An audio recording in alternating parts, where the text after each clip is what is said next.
In today's video, we are going to talk about the importance of choosing the right therapist or coach or healer to help you navigate healing from narcissistic abuse.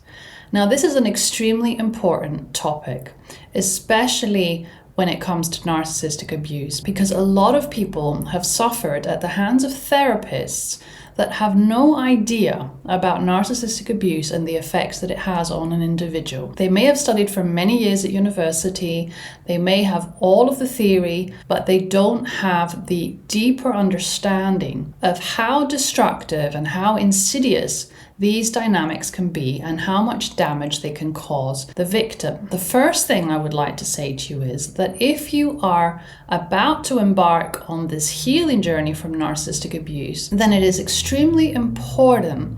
The first thing that you do is that you find a therapist who is trauma-informed, a therapist who understands CPTSD, complex post-traumatic stress disorder, from childhood trauma, that understands relational trauma, that understands that if you have grown up in a family with one or both parents that have narcissistic personality disorder or antisocial personality disorder, they understand how difficult this can be, and they understand the lasting effects this can have on a child. Trauma-informed therapists should understand terms such as trauma bonding, cognitive dissonance, and of course should understand CPTSD. They should also understand what it means to be triggered, what it means to have an emotional flashback.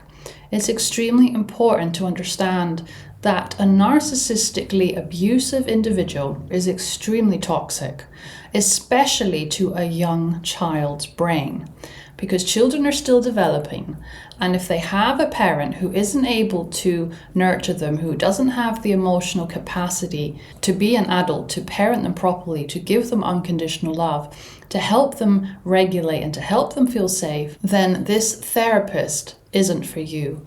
They need to have the knowledge. It's extremely important if you are recovering from narcissistic abuse to have a therapist that is able to validate you, empathize with you, and allow you to process what is going on. Now, I would advise that a therapist is generally better, but you can also find really good coaches out there who specialize in this and are just as good, if not better. I myself have had a lot of therapy on my own healing journey. I have found very helpful resources online, as you have as well. And these are all things that can help. So trust your gut. When you are looking for ways to help yourself heal, trust what feels right. If something clicks, if somebody says something and you feel validated and you feel heard, then that is the person for you. There are a lot of therapists out there who specialize in a certain type of therapy. So this could be psychoanalytic, psychodynamic, CBT-based, humanistic. There can be all sorts of different types of therapies. But my advice to you would be to always choose somebody that understands narcissistic abuse in depth. It may be that they have been through it themselves. It may be that they've studied it extensively. And being trauma-informed is also extremely important. Most good therapists, although they have a lot of extensive training, are able to hold space for somebody who has suffered with narcissistic abuse. They are able to educate themselves further and be the right therapist for that person, to hold space for the grief that comes up of all of the years lost. They need to hold space for all of the disappointment, for all of the guilt, for all of the complicated emotions that come up in a survivor's recovery. Because narcissistic abuse is extremely complex and it leaves very deep scars that you can't just heal overnight. They need time, and each person is an individual. Each journey in the healing process is unique. And you need a therapist that is able to hold space, that is able to allow that person to feel what they feel, to understand the dynamics that they may be getting caught up in, that helps them see the things that they're doing that are not productive in their healing journey. A good therapist does not blame the client, does not invalidate the client, does not make the client feel guilty. A good therapist does not encourage a client to stay in an abusive marriage.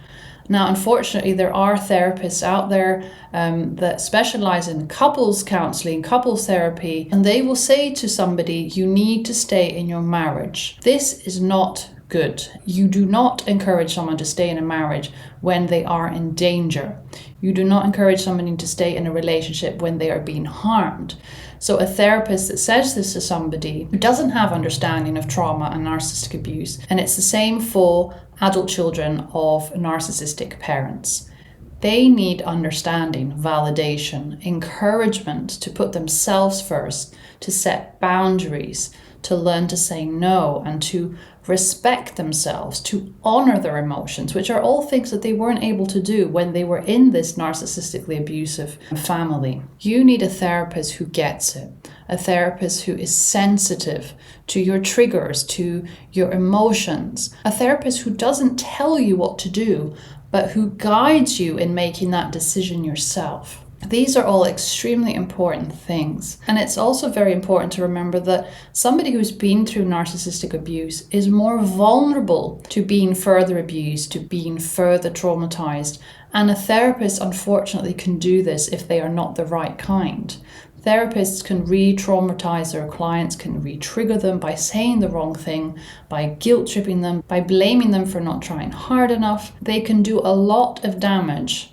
I'm not saying all therapists out there are going to damage you, but you need to choose carefully and wisely. Do your research on someone. Go with your gut. Have a look at this person's videos. What feels comfortable for you? Who feels more authentic? Who feels more empathetic? Who do you feel safer with when you watch them, when you hear their tone of voice, when you see their facial expressions? Maybe they are the right fit for you. So trust how it feels in your body. You may not be used to this because you've had narcissistic abuse and you have that trauma, but usually if your body feels safe, that's a good sign. Now, I really hope this video was useful. Please feel free to share your experiences in the comments below. I'd love to hear what your experiences have been with therapists that maybe weren't the right fit, with therapists that made you feel worse, with coaches that you approached that are pretending to be one thing, but actually they're really not.